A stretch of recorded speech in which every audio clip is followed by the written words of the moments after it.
Here we are in Parashat Noach, and I want to say there's just a ton of information here, and there's no way I could ever cover it adequately, and there's probably going to be, certain things that I'm not going to be able to cover that you really want to talk about, and that's okay. That's why we have the Oneg fellowship portion afterwards, so we can continue to talk about these things.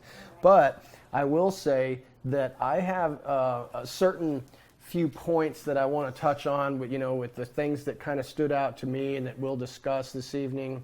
And then I'm going to work through these, and we'll discuss those a little bit. And then there may be a little bit of time left over where we can have a little bit, maybe answer some questions or have a little bit of discussion about a couple things if we have a little extra time.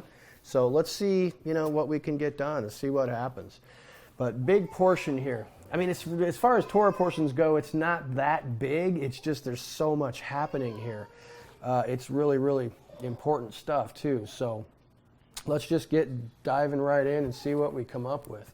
So here in Torah portion Noah, we have Noah identified, God saying, hey, the evil of man is great.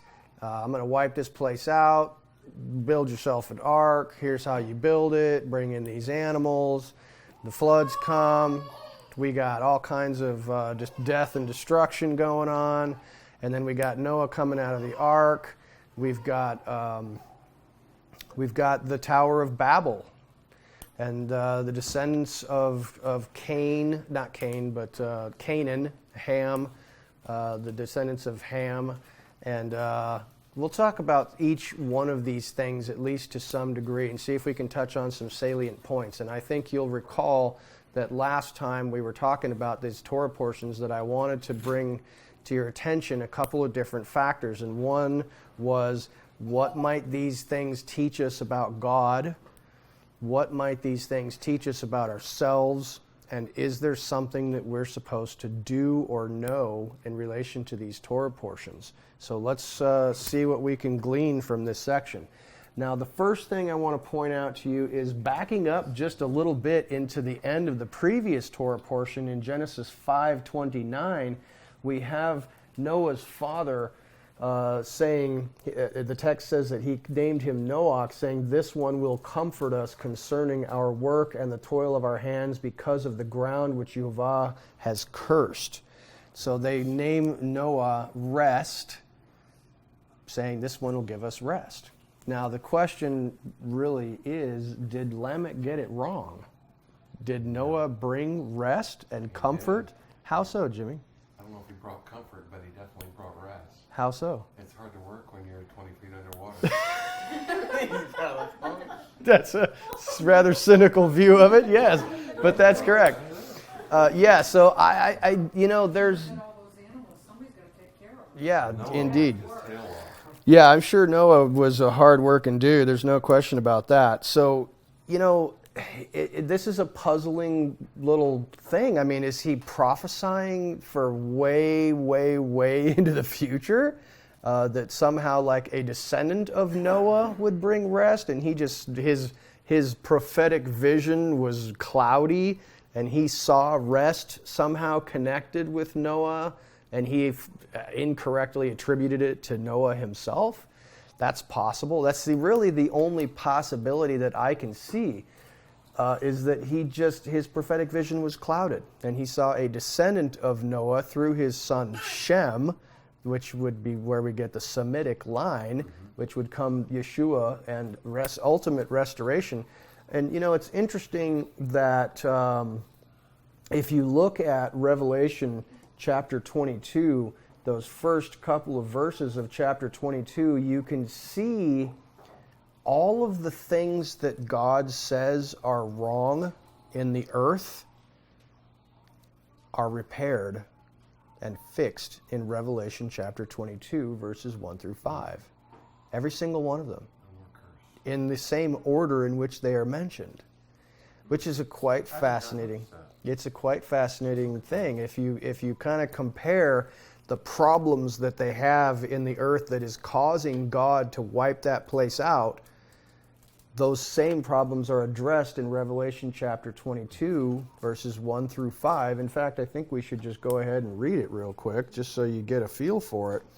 But it's quite fascinating that this, you shouldn't be surprised, I suppose, that the spirit of Yeshua picking up, and making all things reach their conclusion, says this: "And he shows me a river of water of life, resplendent as crystal, issuing forth out of the throne of God and of the Lamb.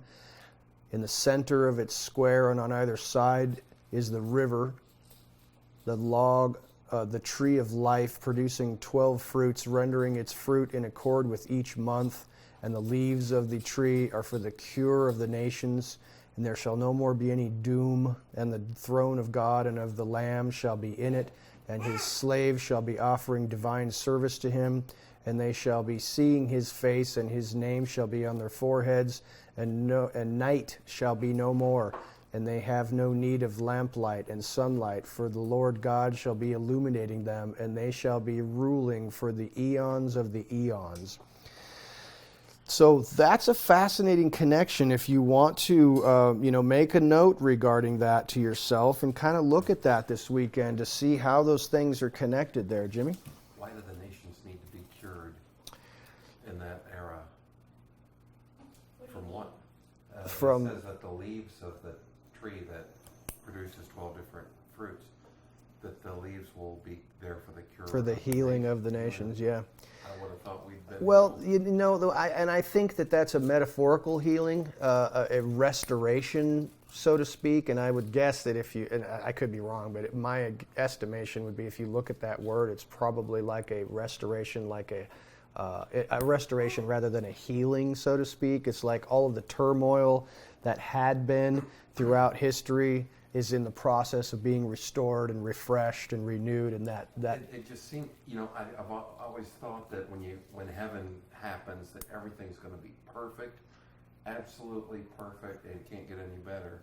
But what that indicates to me is that things are just going to get better and better and better. I would say that's absolutely true. And I understand what you're saying, and that's a common thing that I think we just don't really think about that much. Is like when God shows up, bam, everything's perfect. It's like, not really, no. We've got a period of, it says in one of those books, I don't remember which one it was, that there's like 7 months of cleaning up dead bodies and such like that. Well, that's in the next era.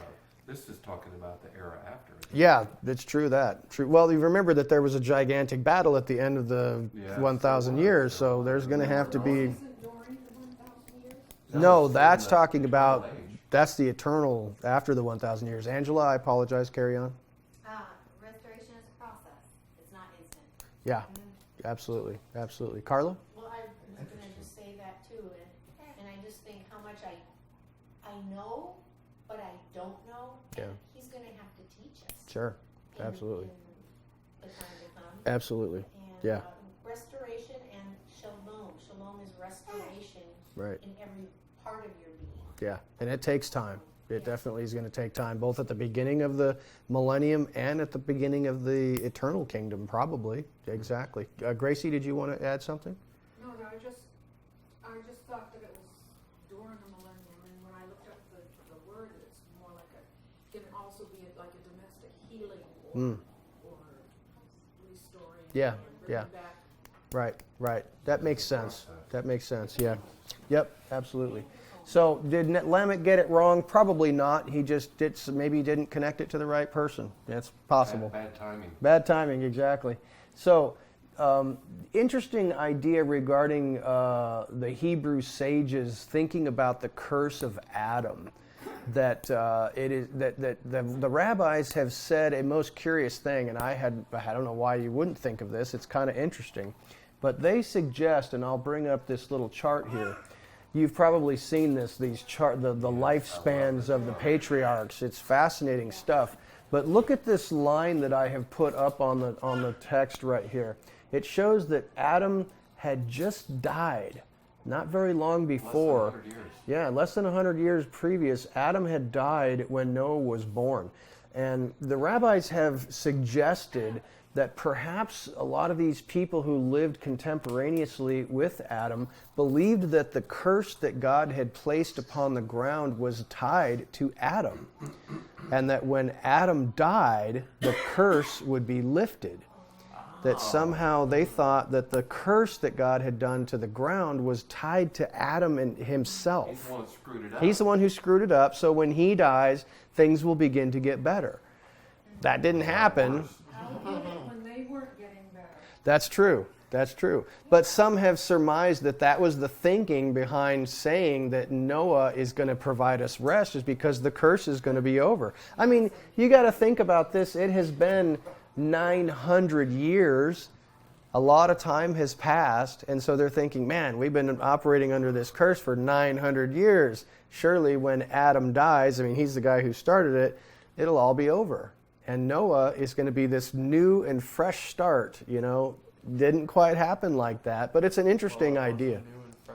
It was a new and fresh start, but not in the way they were thinking. Have you guys gone through what the first 10 names mean if you string them into a sentence? Yes, Yeah, okay. absolutely. We didn't do that last time, but We did that when we studied Genesis a while very back. cool. Yeah, it's very cool. And I think it's neat that Methuselah, the year that he died, is when the floods came, and God said his name means his death will bring it.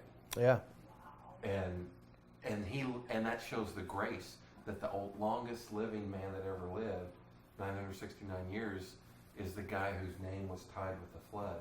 So it's like if he died early in his 40s, then that would mean that God is not gracious. But he's the oldest living man in history, and it shows that God didn't really want to bring the flood. yeah, So, absolutely.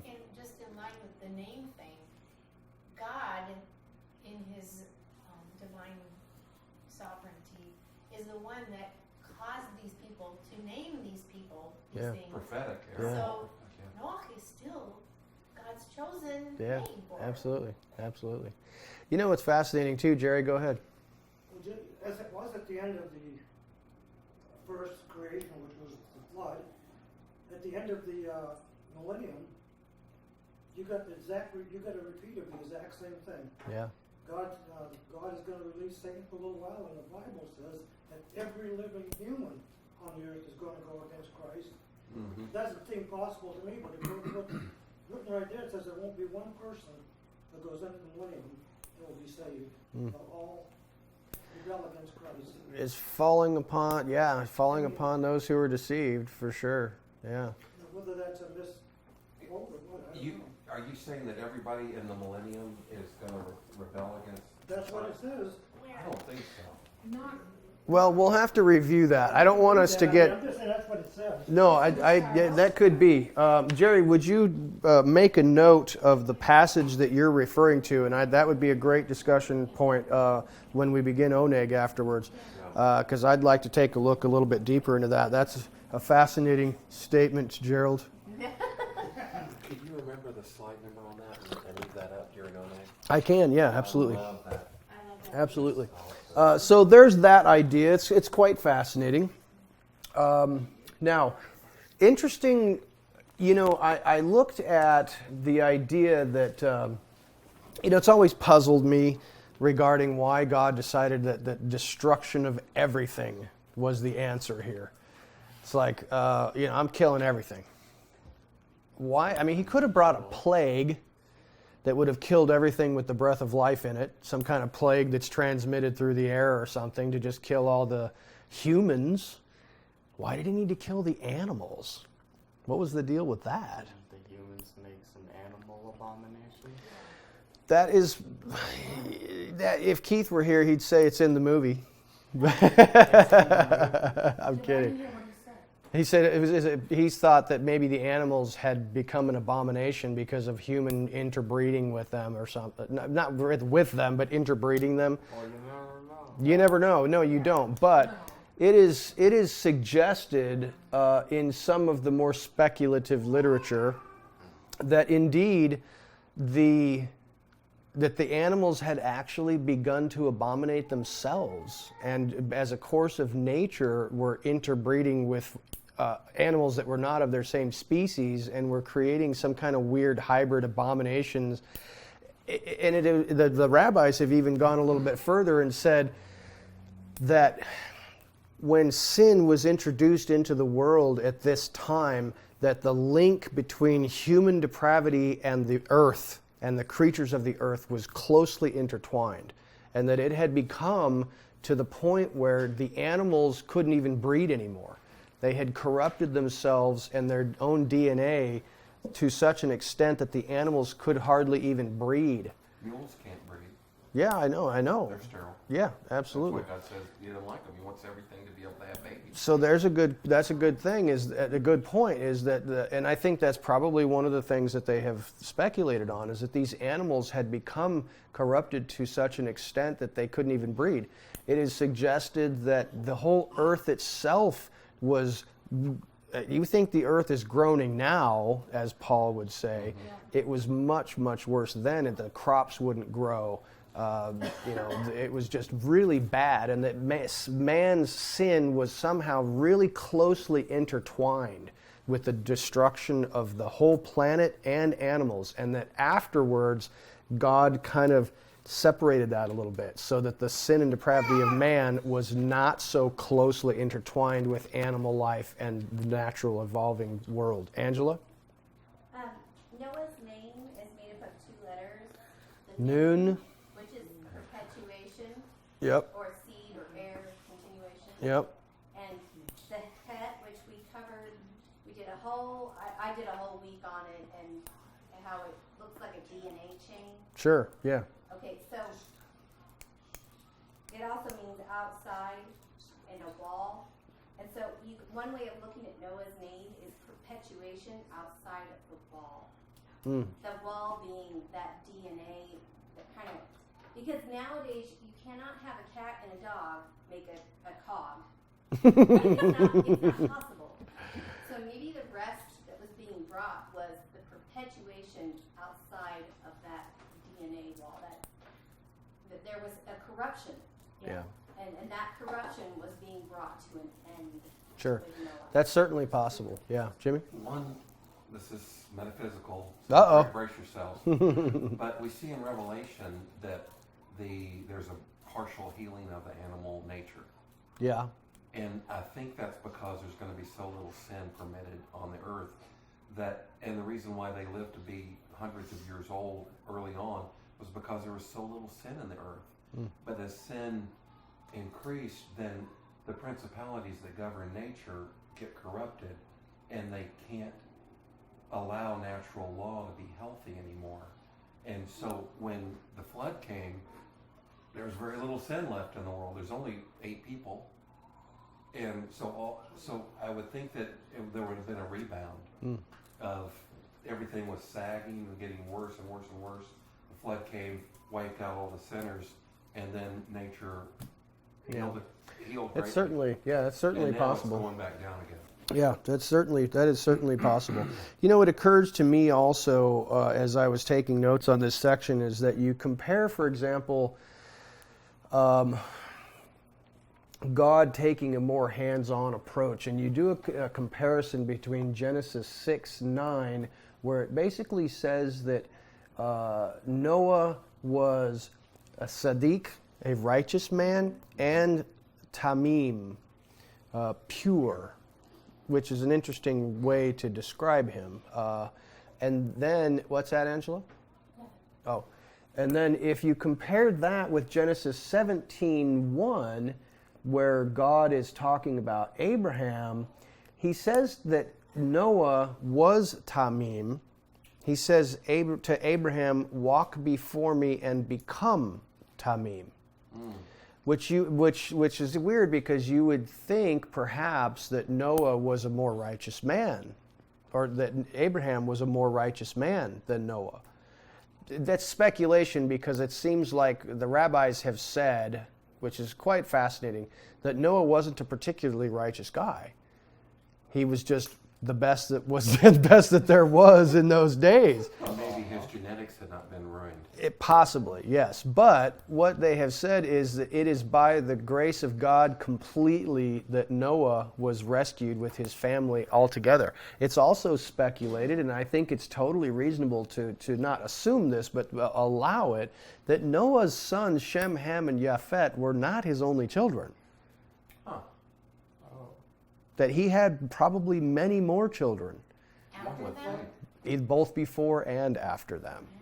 But the rest of them weren't included. They were not included. That's a possibility. Unless they had them after the land. Yeah, and that's certainly possible. Now that gets into a whole different ball of wax with the Ham, what Ham did to him, but we're not going there. Now here's the thing, though. It's possible that, it's certainly possible. I mean, that this whole genealogies that you see in the book of Genesis, it tells you only the name of the firstborn son, and in every instance it says, and he had other sons and daughters, Right. but it only gives you the name of the firstborn. It's possible that the sons of Noah and his daughters and everything had intermarried with other ungodly men, and that they just were not rescued. They were not part of the salvation, the salvific experience here, that Shem, Ham, and Japhet were the only three of Noah's sons who maintained some sense of righteousness and purity, and it's possible. That's entirely speculative, but I wanted to bring this to your attention because of one thing. Noah, it is said of Noah that he walked with God. It was said of Abraham that God said to him, "Walk before me." Yeah. Now, I know that I have mentioned this before to you, but I want you to consider that for a second. If I'm walking along with one of these little children and we're walking down the street, he's going to be right next to me, Yep. he or she, because I'm holding on to them. They're walking with me. Now, this guy right here is a little bit older, and I can say, "Walk before me." Just stay kind of where I can see you or something. You know what I'm saying? And I don't even necessarily have to be able to see him. You can go before me. I trust you enough to go before me and do what you're going to do, and I'll follow along behind. Just maybe stay within earshot or something. That's the picture, I think, that you see with Noah and Abraham, is that God taking a more hands-on approach in this generation of the flood is like they're like little children, and he's kind of got a thumb on them. And that might be why Noah is considered a righteous man, is because when you've got little children, you're hawking on them all the time. And they don't have quite as much opportunity to go astray and get squirrely because you're watching them so much. It's an interesting idea, but it points out to me that perhaps there is, after the flood, God has decided that now he can back up just a little bit, and his children can begin to walk before him, and that his hand is not quite as heavy. You can see that God seems to have become much less directly involved in it. I mean, he gets very involved in just a little while after the flood, not too long. We're talking 600-800 years maybe, and he gets involved periodically in a big way. But it almost seems like it's a little bit more hands off, like the children have grown up just a little bit. So it's just something to consider. And I would ask you to take a note regarding Genesis 6:9 and 17:1 to take a look at those and do a little comparison of the way that Noah and Abraham are spoken of and about and to by God. Something to consider. So in Genesis 6:4, God is giving him instructions, and he says, "Make for yourself an ark of gopher wood, and make rooms in the ark, and pitch it inside and out with pitch." Now, interesting thing about this is this phrase, "make for yourself." It's a Hebrew phrase. I don't remember what it is off the top of my head, but you can look it up. That phrase doesn't happen very frequently, but it does happen in a couple of instances, and I think it would be instructive for you to look up that phrase, "make for yourself," because I know that it is related to a couple of different implements of the tabernacle. That's what's curious about this phrase, is that it doesn't appear very frequently, but when it does, it's instructive. So take a look at the instances of "make for yourself." And I think that what's instructive about this particular phrase, and it's true in all of the cases that I saw, and there aren't that many, as I said, that it really shows it shows us that you have a hand in your salvation, in your own salvation, both temporally and spiritually. I mean, you can see here that God has said to him, I want you to create the implement of your salvation. And we have understood through tradition, the text doesn't exactly say this, but it could have been up to 100 or 150 years that this period of Noah constructing the ark. And so it's certainly possible. But what that shows me is that God asked Noah to get directly involved in his own salvation. That's highly instructive for us. Paul tells us in Philippians to work out our salvation with fear and trembling. You know, this is serious business. And I think that has to do both with the temporal and the spiritual. Because in the temporal, we can't just rest on our laurels and say, well, I'm not going to work. God said, why do you concern yourself with food? And why do you concern yourself with clothing? He said, all the sparrows of the field, I'll feed them. So why do you worry about these things? Does that mean that I can just sit around and do nothing, expect God to just lay down like a baby bird and open up my mouth and God's going to drop worms into it? That doesn't work that way.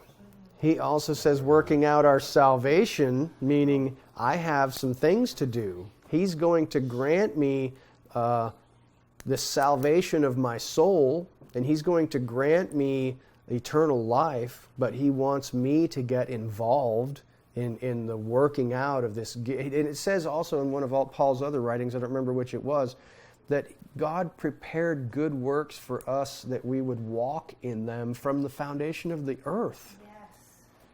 He prepared us for these good works, that we would do them and walk in them. So making yourself an ark of gopher wood, that's Noah's job. Now, do you think maybe Noah was a master builder and he built a good, sturdy craft? I have no doubt that Noah probably did a pretty decent job. Interesting to note that he sealed it with pitch. That word for pitch is quite fascinating as well. It is kafar, where we get the word what does that make you think of? Yom Kippur. Kafar and Kippur are the same thing, covering. So he's instructed to cover it inside and out. Okay. Also note that it's in regards to how sturdy he would have built this thing. I don't care how sturdy you build this thing. And then God sends a flood upon the earth to where all the deeps are breaking open and the sky is dropping so much rain that it covers the whole earth. That boat's not going to survive. That is going to be seriously pummeled. That is instructive to me, and I want to bring your attention to this word for ark is teva in Hebrew. There's only one other time when that word is used. What is it? Moses. When his mother builds this little craft out of reeds and puts him in it and lets him go down the river. Same exact principle. The mother has to build this ark to put the baby in. That's her job, to do what she can to save the child. And then she puts it on the water. Whose hands is the baby in now? God is absolutely. You put a baby in a floating craft down a river, that child is in the hands of God. Just like Noah is in the hands of God. You build a boat, I don't care how strong it is, when the earth is going to bust open the floods of the deep. And interesting hypothetical that the floods underneath the core of the earth empty out their water and fill the earth. That place is now empty. I think that's where Satan and his minions will be chained in the millennium.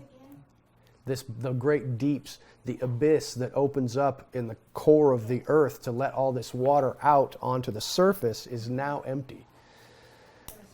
Idea. Throwing out that idea. Angela, I apologize for making you wait. Did you? You looked like you wanted to say something. Just when you were talking about the pitch. Yes. It's coded in atonement, because that's most of the time this word is Atonement. Yeah. atonement. Exactly. Yeah. So, and I think that's instructive, that this is somehow a covering for Noah that is provided by God. I think the gopher wood, since we don't know what that is, Yeah. it's probably the pre-flood trees were humongous.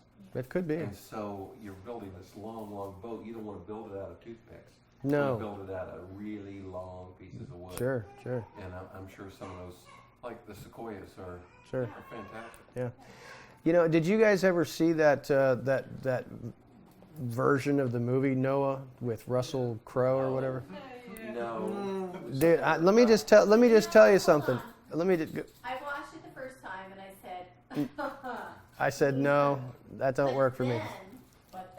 But then I watched it again in light of this Torah portion, and I will tell you that movie is probably more accurate than any other Noah movie I've ever seen. Was the ark black? Because the ark was black. Oh, good Covered point. with pitch. Yeah. I hadn't considered that. Boy. No, but I would say if you haven't seen the movie Noach, you should watch it.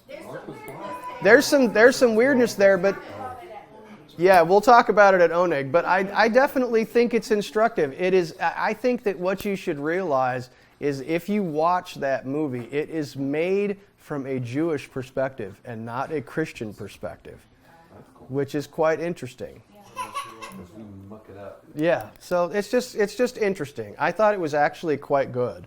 The first time I watched it, I was like, yeah, that can't be right. The stone animals. The stone animals were definitely weird. Those were like Nephilim or something, and there were like abominable creatures that were not exactly what you would expect in nature. It was a very different movie. But anyway, I apologize. I digress. The teva, and made with human hands and then released into the care of God. Fascinating stuff. So a man is required to take part in the salvation process, both spiritual and temporal. And then God talks about this covenant. It's interesting that we often don't really seem to remember that a covenant is an agreement. It's like a legal contract. It's like, he has his part that he has to play, and God had his part that he's going to have to play in this covenant. So when you think about the covenant in Genesis 6:18 through 22, what are the terms of this covenant that God makes with Noah? Anybody know about that? What would you say? Because right there in 6:18, he's basically saying, you enter the ark, you and your wife and your sons and their wives and all the animals. And basically he doesn't say this, but he's saying, I will preserve your life. You go into the ark and I will see you through this cataclysm. Both parties to the covenant have a duty to preserve life. That is the terms of this covenant. You must preserve life. I will preserve your life. You will preserve their lives. Your wife, your sons, their wives, and all of the animals that are going to come to you to be rescued. Each party of this covenant has a duty to preserve life. And I think that covenant is still very much in effect, every single part of it, because we're going to deal with certain other parts of it in just a couple of minutes, which you will see, I think, that this responsibility that we have to preserve life, it permeates everything. And I want you to think about preserving life not in the sense of life versus death. Well, maybe in a sense of life versus death, but not necessarily in the way that you might be thinking. For example, if a relationship between a husband and wife or friends or whatever is alive and flourishing, there is friendship, there is communion, there is support, there is encouragement, there is love. With the death of a relationship, there is no longer those things. There is no longer encouragement and fellowship and support and love. So death permeates everything. It's not just a matter of whether your heart's ticking or not. Everything around you and everything that you're involved in has elements of life and death. And everything that you get involved in can die. Just not talking about physical death. So that your responsibility is always to preserve life. And that's God's responsibility as much as it is in regards to this, where he says, I will preserve your life. Angela? How many times when someone is in a situation like that does a friend come along or gossip come along, and the aim of it is not to restore a relationship but to further the division? Yes, absolutely. And that, I think, is why you have to be very careful with gossip or talking about someone or talking to a friend who's having issues with a relationship. Yeah. Are you saying things like, I'm going to be on her side against Sure, that sure. guy? Yeah, and we talked about that before, but I think this is probably a good place to just go ahead and jump into this. This is a little bit in advance of where we are right now in the text, but I want you to consider we're not going to go off the rails here so don't even try it, Jimmy. What I know. So think about this in regards to Ham. Noah getting drunk and passing out in his tent, and Ham seeing him naked, okay? Now, we like to get off of the rails and say, we have these wild speculations, and they certainly could be true, about some kind of weird sexual thing going on, him emasculating Noah to where he can't have more children. It's all speculation. You couldn't prove any of it, and it could be true. But no, here's something that I want you to consider. Is it bad enough, and God may think it is, and I just want you to consider this, that Noah, being a righteous man, has just come through a mountaintop experience, if you want to call it that, where he has been in direct communion with God. He has built an ark and saved himself and his 3 sons and his wife and their wives and a whole bunch of animals, and everything else has died. That is a tremendously powerful experience, and often happens when you are in the midst of a big, life-changing, exciting, lot of things happening, that when you come out of that, you're going into a valley. You're going into you could very likely go into a depression. It happens with me even. When I have a lot to do and I'm just go, and I'm really busy and these things are happening, I feel good to come to the end of that period of intense work, but then I also kind of go down a little bit, and I'm like, that was a high for me, and it's almost like that ebb and flow of ups and downs and hills and valleys, and I think it's possible that Noah experienced that and that he got drunk. Some have speculated, there was corruption in the earth now, and he didn't know that the grapes were going to ferment. I don't know about that. He got drunk. Nevertheless, here's the thing. He got drunk, and he I don't say that he sinned or something necessarily. I know it's a sin to be a drunk. I don't know that it's a sin to be drunk once or twice in your life, or even periodically. But, he shamed himself to some extent. But what's interesting is that Ham saw his father naked, and instead of providing an atoning covering the shame of his father. Now, there's certain sins where you don't want to cover them. You need to expose them. This is not one of those times. But he immediately went out and told someone else, probably for the purposes of, oh my gosh, you guys, you got to see this. You won't believe what happened. Come and check this out. Okay? God saw that as tremendously wicked, that he would bring shame to his own father. That is not honoring your father and mother, okay? And you can extrapolate from that so many things, okay? God himself says that we are not to revel in the downfall of the wicked, let alone the stumbling of the righteous. So if he says, I take no pleasure in destroying the wicked, and do not be glad in your heart when you see the wicked being punished, then that is hardcore. Now, how much more challenging is it for you to not have some sense of joy or some little perk in your step when you see somebody who is a righteous person stumble? Because you know that a righteous person has a target on his back. And it could be you. It could be someone you know. And oftentimes, the gossip that Angela was talking about is the same thing as what is happening with Ham and Noah. Ham should have covered that completely. He should have covered his father himself and never, ever spoken of it. But instead, he went and told others for the purposes of bringing them into it. And once they realized what was going on, they immediately took righteous action to cover the nakedness of their father. And we, so often, our speech is, you don't realize, I think, how powerful that is. I mean, Miriam contracted leprosy instantly from talking trash about her brother. And I don't hear me kicking anybody under the bus here. I'm not, but there are times when it's like we can bring a prayer request to some other people or in the group with just a sense of, gosh, you guys, I know something that I need to share with you that we need to pray for. And I don't say that there are times when that's not appropriate, but there are times when it may not be. That if a brother or sister has stumbled in a sense that it's not something that they need to be confronted with and you want to pray with them, pray with yourself or pray with your husband and wife. Anybody who ever tells me anything, I can guarantee you I'm telling my wife. Period. It's going to happen.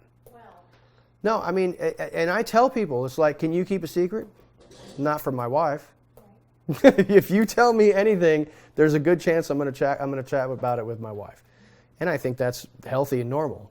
But outside of that relationship, I'm assuming you have a trustworthy relationship with husbands and wives where it's like we can have these things that we can discuss together, pray together about them or something. But other than that, yeah, I would say no. Carla, I apologize. Go ahead. That's okay. It was about Noah. It was about Ham. it was about the Lashon Hara. Yes.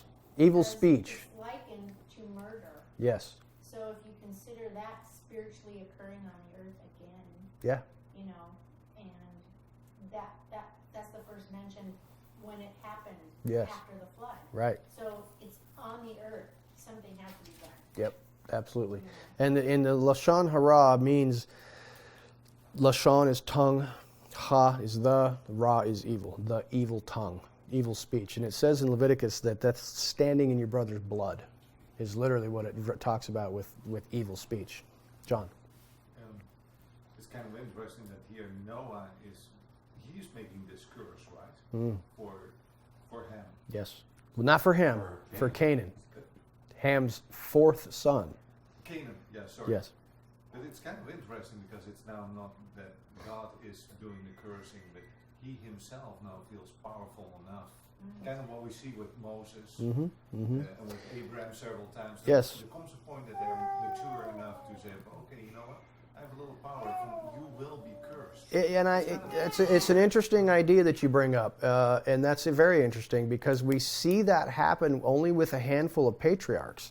We see Noah doing it with his own sons, and I would say that he maybe doesn't have like this power in himself, perhaps, but that he has a sense of the prophetic and a connection with the Spirit of God to where he's able to speak these things. And so, in a sense, you might say it is coming from God, but it's coming through Noah, possibly. Because I don't know that even these patriarchs have like the power to influence what's going to happen in the future. Only God can do that. And so I would say, yes, you see it with Noah, you see it with Jacob and his 12 sons, you see it with Moses and the 12 tribes. So it's like these men, I think, have a sense of the prophetic, the Spirit coming upon them to delineate what is going to happen in the future. That would be my guess. I think every father has a profound ability to affect his own sons. Yes, that much is very true. Very, very true. There's Absolutely. A spiritual connection. Yeah, totally. I agree with that. And I think even that could be a Spirit of God. You know, there's moving through that connection that a son and a father has. The issue is why did he skip Ham and go to Canaan? That's a great question, and we'll come to it in a few minutes. Maybe, if we have time. You gotta know. You gotta know. Doesn't look fair. No, I totally understand. So there's the terms of this covenant, is preserving life. And here's just an interesting little thing. It says at the very end of Genesis 6:22, it talks about everything that God told Noah he did, and it literally says he did twice. Right at the beginning of verse 22, and then right at the end of verse 22, it says Noah did everything that God commanded him to do, thus he did. It says he did twice. Now what's interesting is that a different Hebrew word is used for each case. The Hebrew word is asah.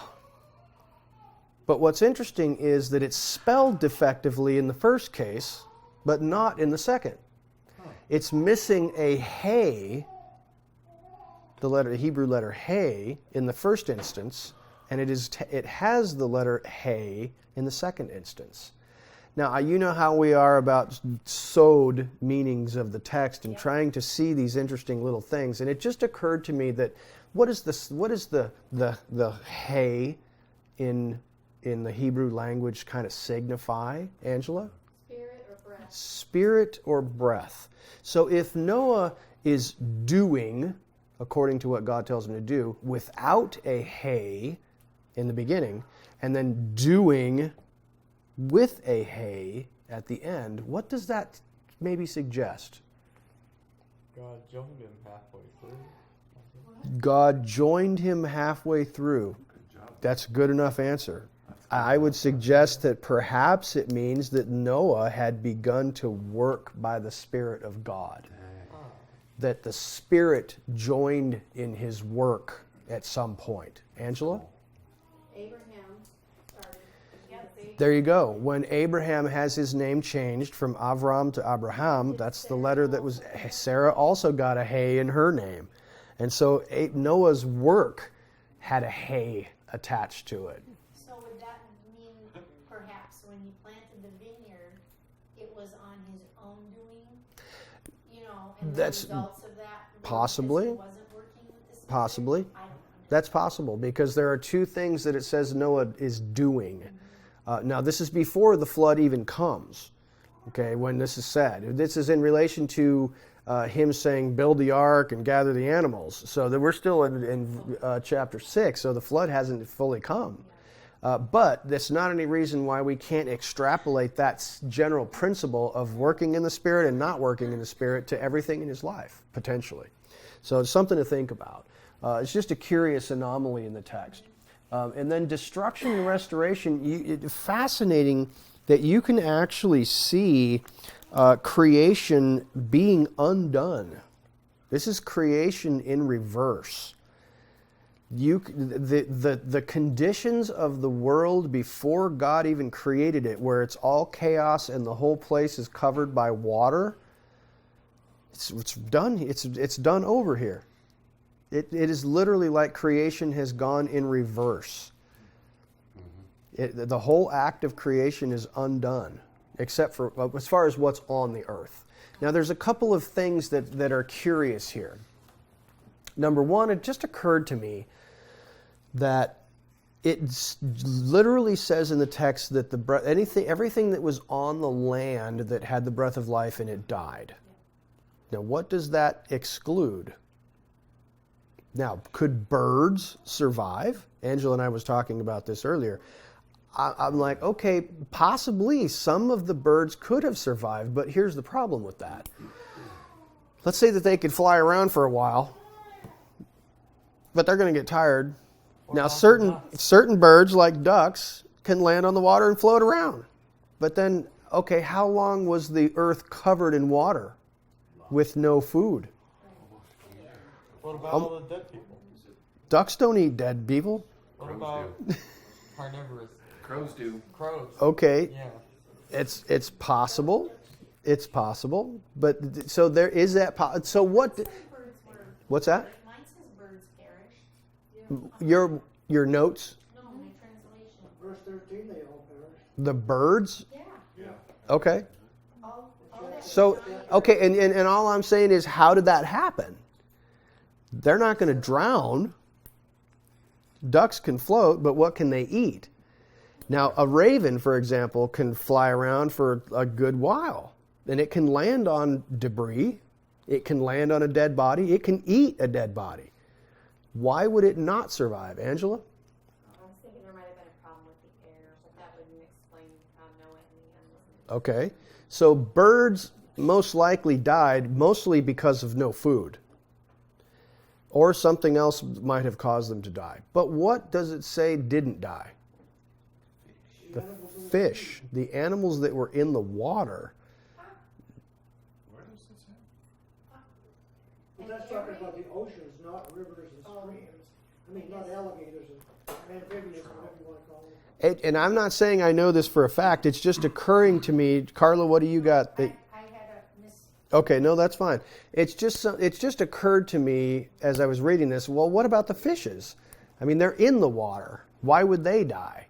Well, I'm certain that some of them might have died just from turbulence and mud, and maybe the oxygen levels in the water might have gotten whacked out. You never know. But there's Some really bad monsters. Sure. Down there. Well, in all likelihood, there's a possibility that a lot of the water creatures might have survived for a certain period of time, at least. I'm not sure. But in any events, it reverts to complete chaos, and then it's like the waters recede and the dry land appears. The seeds that are in the earth begin to grow again. So this is like creation being undone and then regrowing. It's a fascinating thing that we could spend an entire night just talking about creation being undone and then redone. But yeah. Very short. It's also interesting that I thought it refutes what it says with the where's it now? The breath of air, all in those nostrils, all in whose nostrils was the breath of the spirit of life that died. But apparently, if you check next to spirit, it doesn't say it all. It's a Septuagint. It omits spirit. Yeah. Yeah, so there might be one. Is that Hebrew word ruach not actually in the Hebrew text? Soma. Soma, interesting. Okay. Yeah. Now that's a Greek word, isn't it? I thought so, but I probably mispronounced No, it. that's cool. What verse is that? It's H5397. It's in 22. 722? And in 722. Okay. So It said breath of spirit, and spirit might not have been in there. Okay. Original. I got you. Okay. Fascinating. So what else is quite interesting in regards to the flood? There's a chiasm in here that I hadn't noticed. I actually saw somebody mention it. It's quite interesting. Between Genesis 7 in Genesis 7 and 8, there's actually a chiastic structure. It says that 7 days elapsed before the flood. Another 7 days elapsed before the flood. There was 40 days of rain. There was 150 days where the waters were rising and prevailed on the earth. 150 days in which the waters were receding. He waits for 40 days, waits for 7 days, and waits for 7 days. So this weird chiastic structure with numbers this time. And right in the center of that chiasm is chapter 8, verse 1. And I will read that to you. It is quite fascinating. Chapter 8, verse 1 says, "And Elohim remembered Noah, and all the beasts, and all the cattle that were with him in the ark, and Elohim made a wind to pass over the earth, and the waters subsided." The same word for wind is the word for spirit. That's right. That's right. So what's fascinating is that verse is at the center of this chiasm, that God remembers Noah and all the animals, and he causes a wind to pass over the water. What does that make you think of? That's right at the beginning of creation, when the darkness was over the surface of the deep and the Spirit of God was hovering over the surface of the water. And also when the The children of Israel were standing in front of the Red Sea trying to escape the Egyptians, and God makes a wind pass over, and it creates a channel for them to actually go through the waters. That's fascinating. Fascinating that verse is right in the center of that chiasm. Gracie? I don't know if it really fits for anybody else, but I couldn't help but notice that in everything that we've learned in the last few years about God being suzerain, and when it would be like when Moses went before Pharaoh? Yeah. And the things that had to do with water back then, that had to do for the people who didn't believe in God. Had to do with the water was where the devil or whatever. The abyss or something, yeah. That was the death. Right, part. right. And yet God took control over what they could do, and it showed right through the crossing the Red Sea and everything. But then it dawned on me that this is also like that. Yeah. God was sovereign over the waters. Yep. But at the same time, he allowed the waters to do this destroying. Yes. And that must have been really hugely reinforcing to these people that Yeah. didn't believe in God or did. Right, right. The abyss, the water, Yeah. I, Absolutely. Angela? Remember when we did Jonah and we talked about water being death? Yeah. And we talked about this turning point. Remember the whole theme for one night was turning points, Yeah. where you go from when do things stop getting worse and start getting better? When does restoration start? And we found our turning point was at the cross. That's where our reflection is. That's where we stop going one direction and start going the other in the master plan. Yeah. And this is interesting because we're talking about waters being death, and our whole discussion about the doves, and that one dove with the broken branch, the torn leaf, was the signal that water had abated, that death had abated, that this almost messianic picture of death or water abating. Okay, we had the 150 where it's coming, and right in the center we have this picture of he remembers Noah, there's his spirit, and now what's happening after that? Death or water is now going down. Yeah. So it's that turning point between. It's definitely a turning point. And we're Yeah. going to now restore. Yeah. Has anybody besides me been in a storm at sea? No. You've been in one? You've been in one?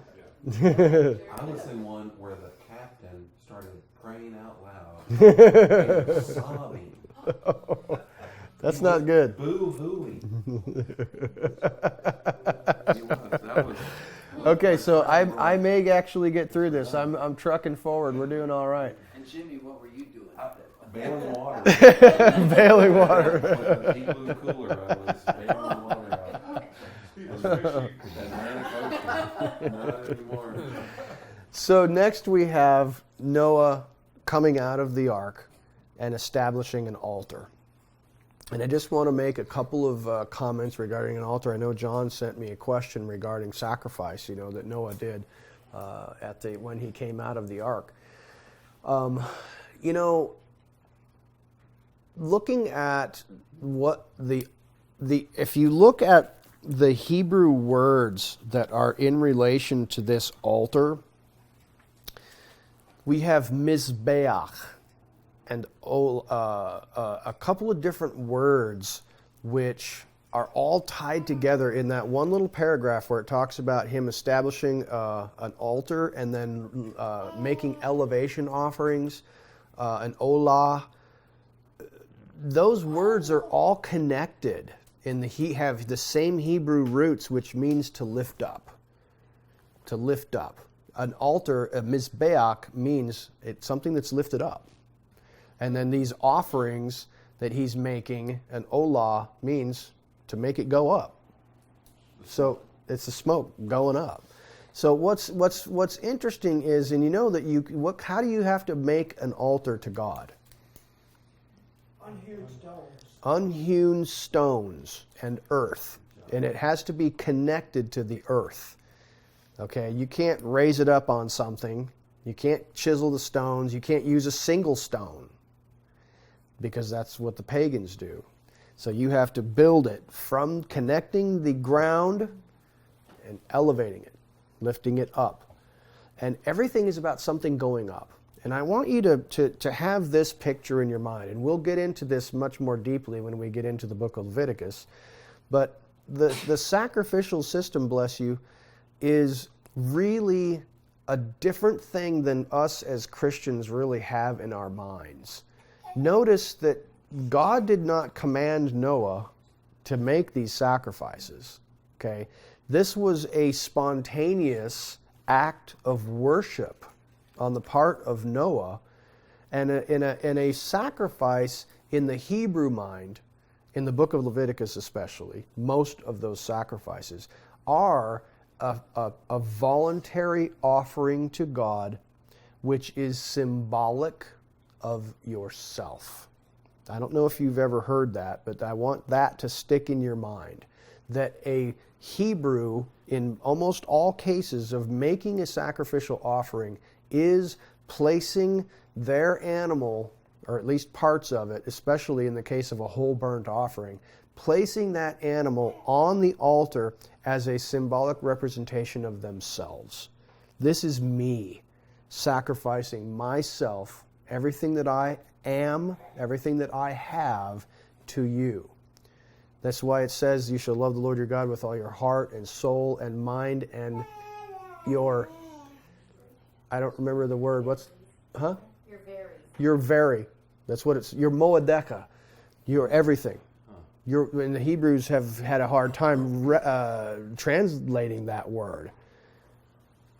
They did, I guess the best they can come up with is everything.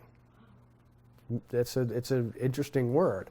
Moedeka just means you're very, you're everything, your resources. So when a Hebrew makes a sacrifice on the altar, it's like they're saying to God, this is a representation of myself. I offer myself to you. It would do me no good, and you don't accept human sacrifice, to throw myself on this altar, but let this be a representation of me. And so what we're looking at here is Noah engaged in a spiritual act of worship, of putting these animals on the altar and causing them to go up to God. And I want you to remember that, and remember that Olah, that type of an offering described here, is to make it go up, because that's going to become critical later. Angela? And that unhewn stone idea is that this altar that you're placing yourself on in no way glorifies what you're able to do. Right. Which I hear, it's so hard not to do. To somehow, in the process of offering yourself, somehow glorify. Yeah. Like the pagans, when they build an altar, that's all pretty and carved with human hands. And so I think that's the spirit of why you use the stones the way God left them. Yep. You don't do anything to them. It's His way. Right. And I think that you'll want to remember too, and I don't think it's for no reason, that it's in the very next chapter that we begin to hear about these people in Babylon who made bricks. Yeah.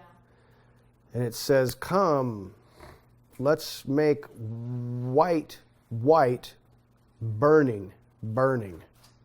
That's literally what the text says. They don't, that's what it says.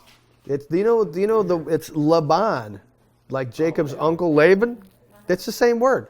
Let's make Laban white. Let's make white, burning. Seraph, like a seraphim. It's a very hard translation to do. But what they have tried to figure out is, and I think because of some contextual clues, that what we're seeing here is that they're taking these bricks made of clay and they're burning them until they're white hot, so that they become like stone. You don't understand? I don't think that's how dirt works. Have you ever fired clay before? It's never turned white hot. Angela, does clay turn white hot? Yeah, it'll turn. Yeah. What? Yeah.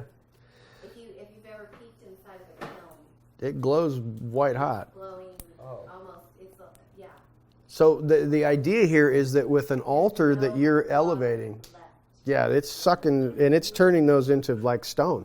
So the idea seems to be that there's a comparison and contrast going on here, that Noah is building an altar out of stones that God himself made, and he's just arranging them and putting them into a little platform where he can burn the animal.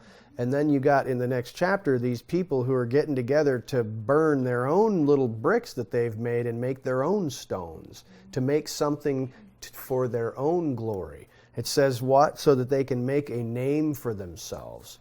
It's not, this is so that we can honor ourselves and bring glory to ourselves, something that will last. Because the earth has just been through a tremendous destruction. And if we can build something to our image, in our name, and attach our own significance to it, and build it out of these things that we have built that are really strong, then perhaps we can endure and make a name for ourselves. These people in Babylon, in the plain of Shinar, are going against everything that God is instructed Noah to do. It is suggested, I don't know if you've heard this before, that God said to him as part of this covenant when he came out of the ark, go out, be fruitful, and multiply. It is suggested that these people in Babylon didn't want to be dispersed. They wanted to stick together.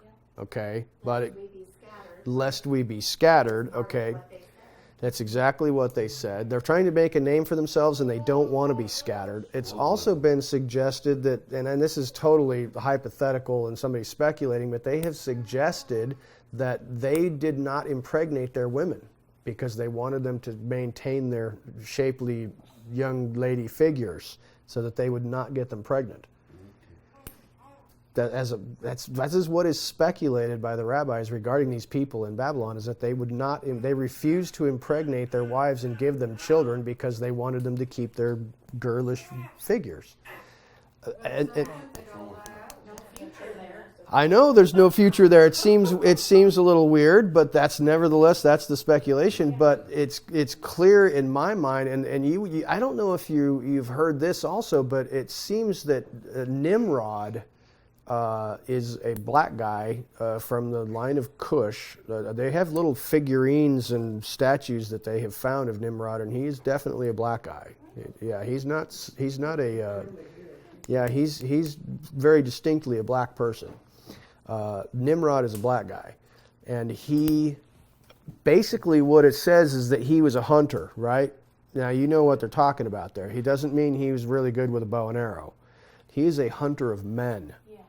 He is a warrior, and he is interested in building a state. This is the world's first communist regime, as far as I can tell. No, I'm not kidding.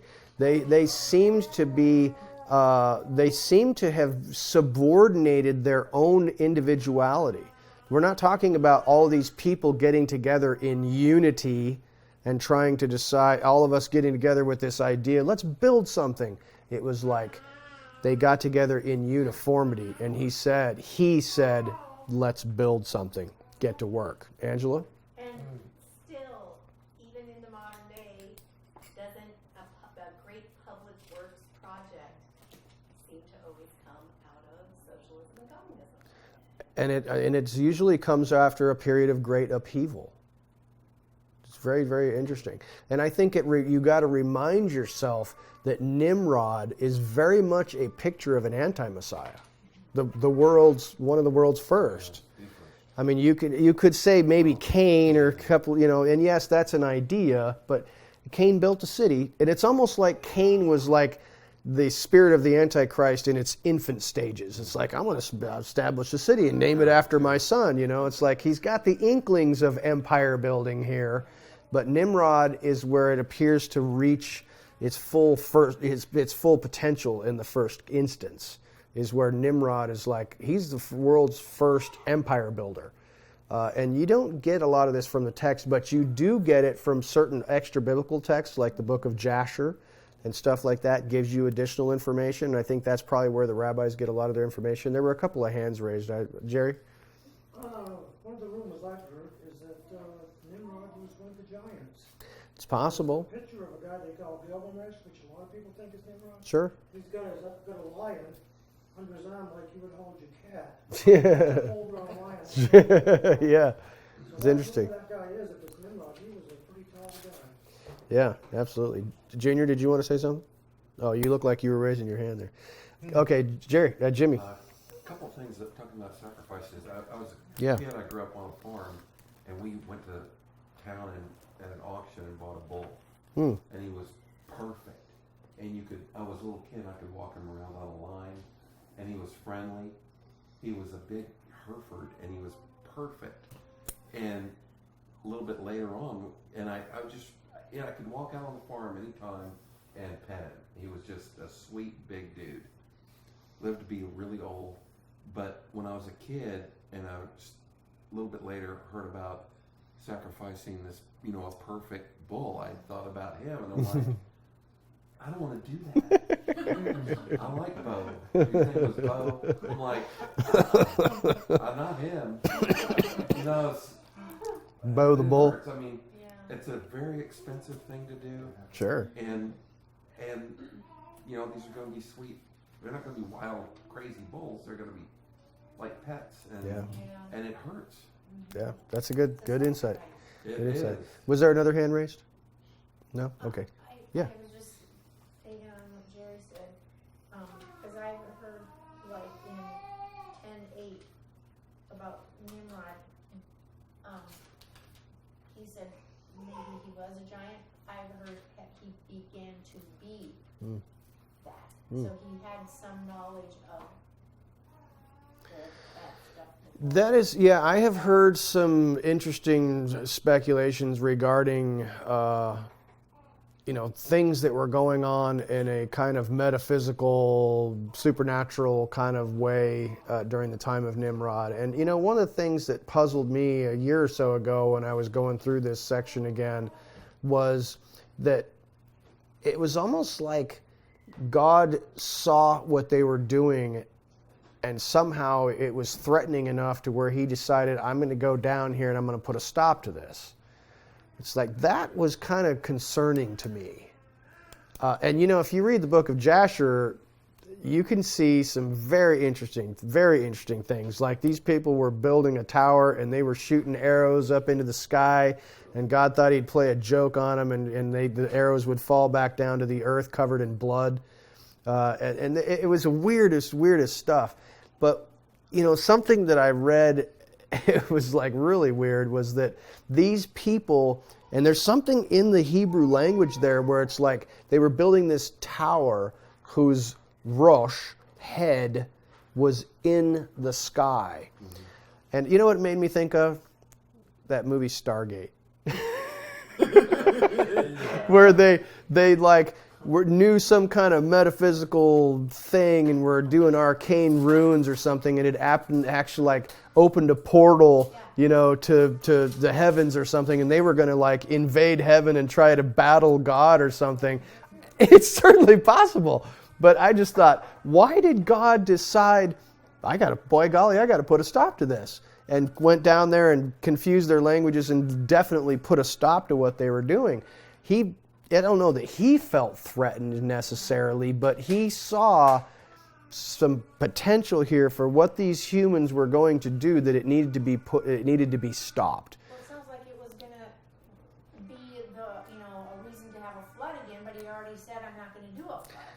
Yes. So he came up with a different way. But Yeah. I also heard that it was built over a portal. A portal, sure. Yeah, to there's the underworld. There's all kinds of weird ideas there, because something weird is happening there. And I know you can go and watch YouTube videos this weekend and see all kinds of weird stuff, speculation about Nimrod and God knows what. But something in the Hebrew text leads me to believe that something weird was going on there. I don't know what it was. Jerry? Well, this is kind of off the wall, but God had a 7,000-year plan. If these guys had been left to their own devices, they might have brought that about. Yeah. That's what I'm saying. God chooses this battlefield. He had to prolong that Yeah. out to fit his plan. Right. I don't know. Yeah. Jimmy?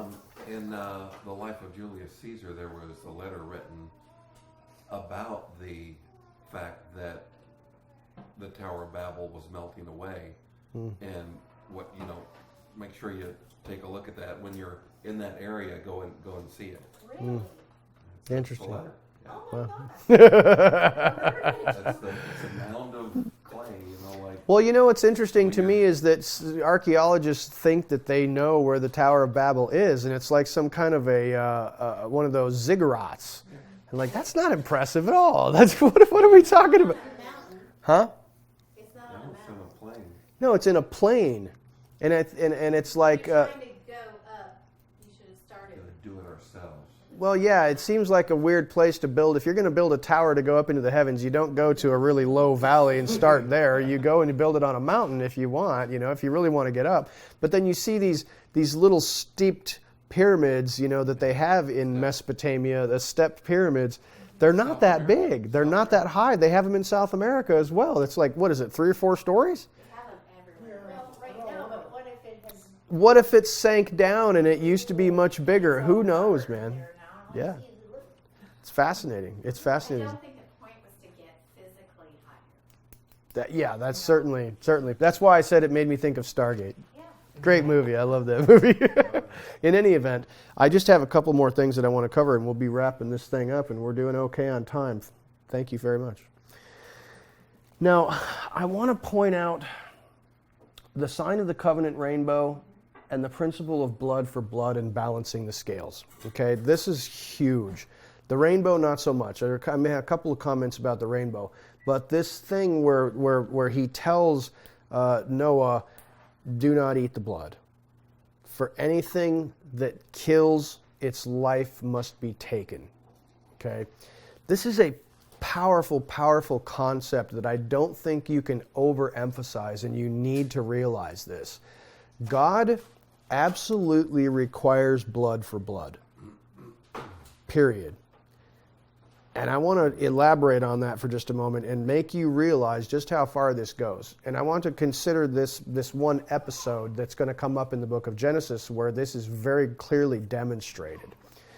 You notice that when the angel of death, if you want to call it that, passes over Egypt and all of the firstborn of Egypt die, that there is a direct correlation, almost like human for human, that is balanced out. He's like, for every firstborn of Egypt that died, there must be a payment. And you know what he does to recompense that and to balance that out? What does he do? You guys know? Oh, I thought you were talking about all the kids being thrown in the river a while ago. Well, there's a possibility there. But what he actually does is he seems to have a very clear tally of the lives that are taken. Because what he says is, the sons of Levi are mine. And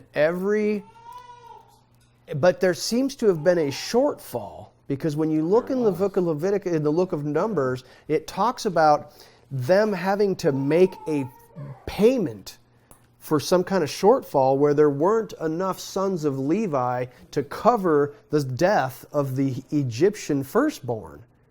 Does it say that? It does say that. It's quite fascinating. And so what you have to realize is that when something's life is taken, a life is due in response. Period. Always. And that, I think, is a big, big thing in our world today, because that is what pollutes a land.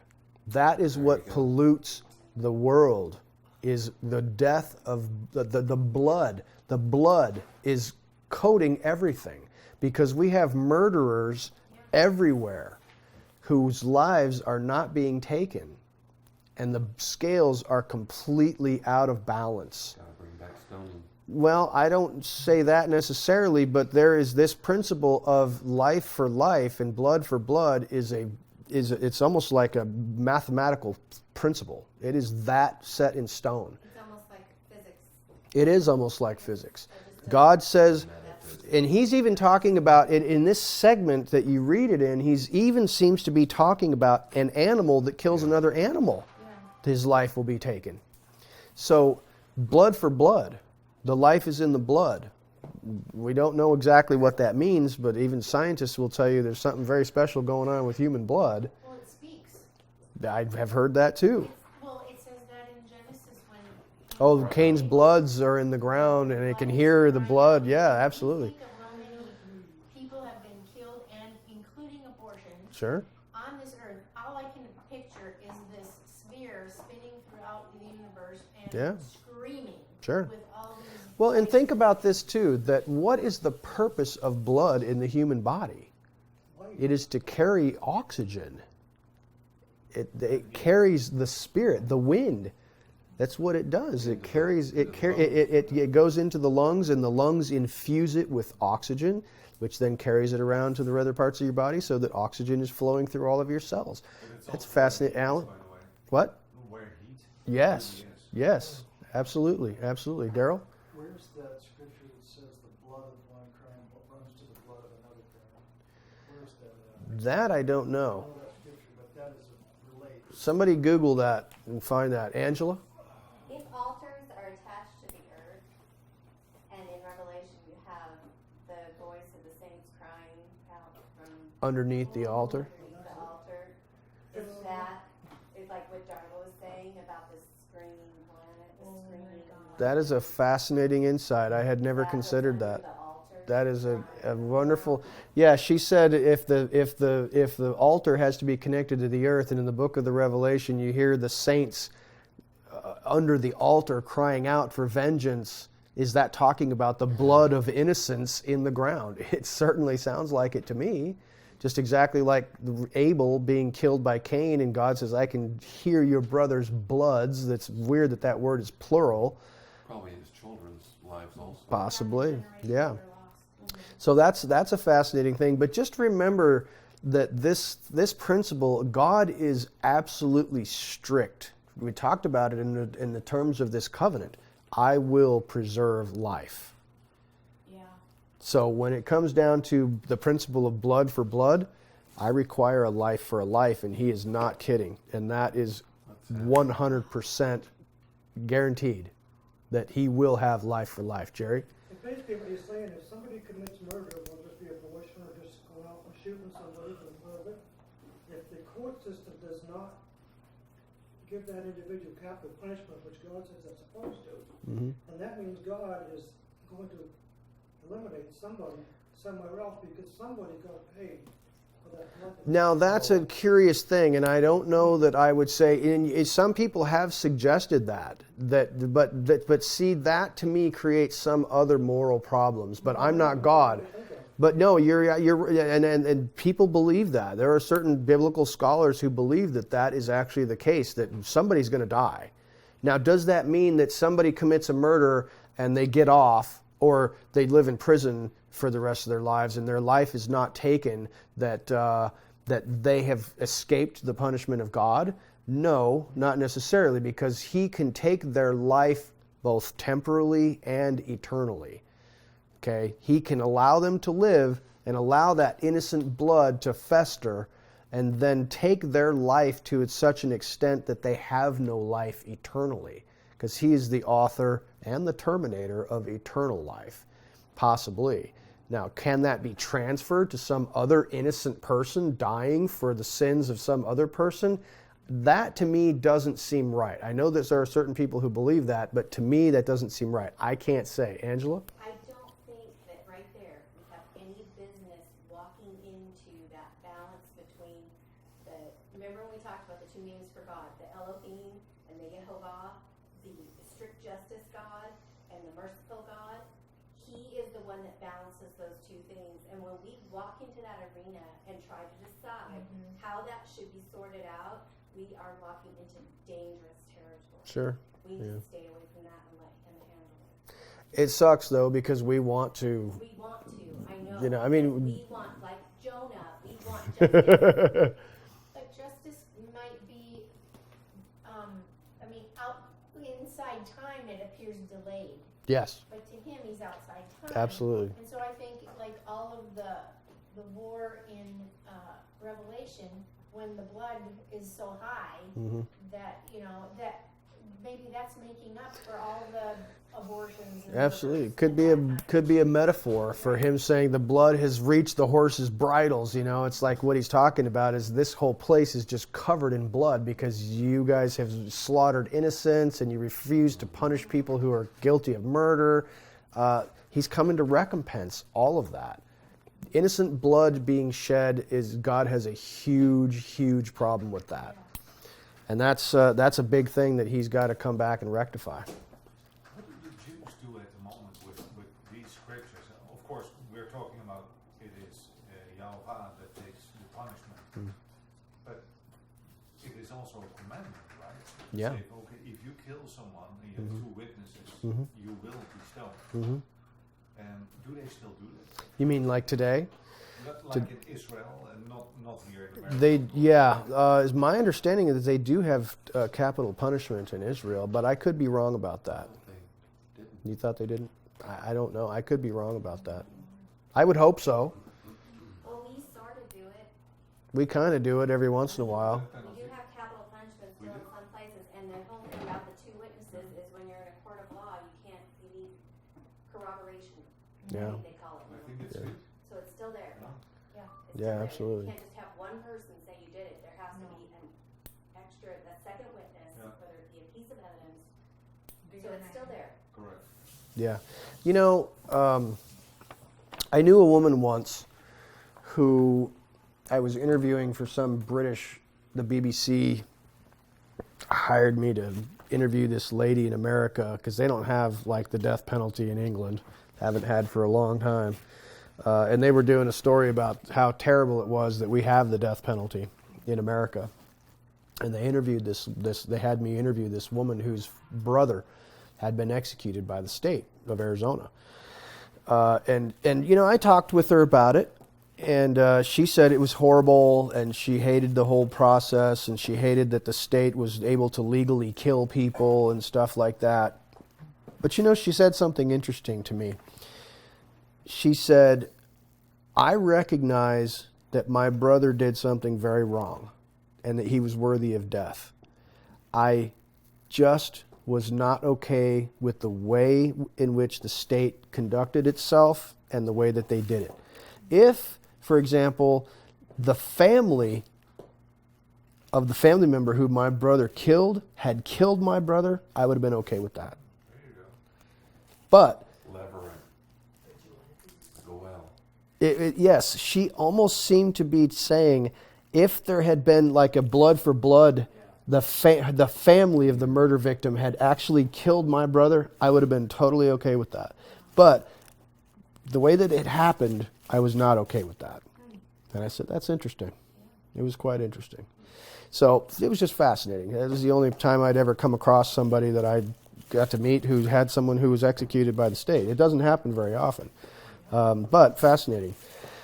That's it, ladies and gentlemen. That's all we have time for tonight. There's so much more. I apologize. And I just to tell you that as we're going through these Torah portions, the best I can do is remind you of things that you probably already know. But you know what? There's a whole ministry, and I think that's going to be my new calling, to remind you of what you already know. No, because Paul says, it's no problem for me to remind you. And it's salvation for you, and it's no trouble for me. Because we are a very forgetful people. We will forget all the time important stuff.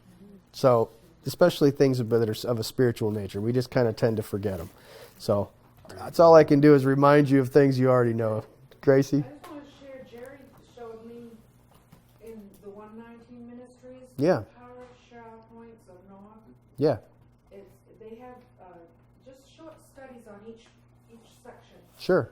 and it's really interesting. Excellent. Would you be willing to send that to me? Send me a link or something? Excellent. Excellent, you guys. Next week, till what section? Good question. I will put that up on the screen here in just a moment, okay? For the next Torah portion, which I believe is Lech Lecha, which is all about, we are introduced to one of the most important characters in the Torah. It's like we've run through a big period of time here in these first two Torah portions. It's like God's just rushing through the information. Things are about to slow way down because God apparently is like, okay, here's the important stuff. Here's the interesting stuff. I want to tell you about my servant Abraham and his family. And so the whole remainder of the book of Genesis, the next 40 chapters, is just about Abraham and his two sons. So we've just run through a big chunk of time with many, many generations in just 10 verses, 10 chapters. The next 40 chapters are just about Abraham and his two sons. So you kind of know where God's heart is in regards to, hey, have you seen my servant Abraham? He's an awesome dude. Let me tell you about him. So we're going to be studying Abraham and his two sons for a while. That's it. Let's pray.